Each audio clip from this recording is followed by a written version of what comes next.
Good morning guys. Ayan, nagpiprepare lang ako ng aming lunch for today. Ayan, magluluto tayo ng pork mechado. Wow!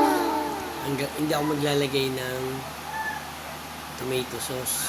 Instead, titimpla ko na lang siya.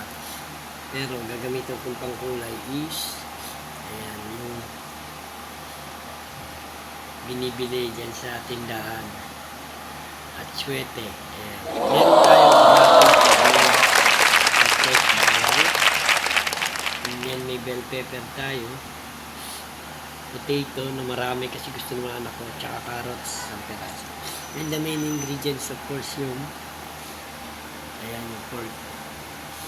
So yan guys, ready ko lang, no? Mga 10 iluto ko na to. Prepare ko lang na maaga kasi mainam na maaga magluto. And syempre nakasaing tayo, so meron din ako konti pang sisingin.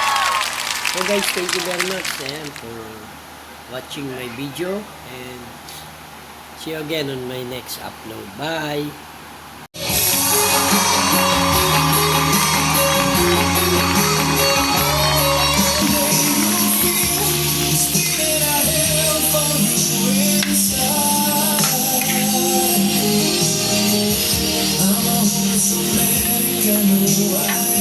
Memorize all the lines and here I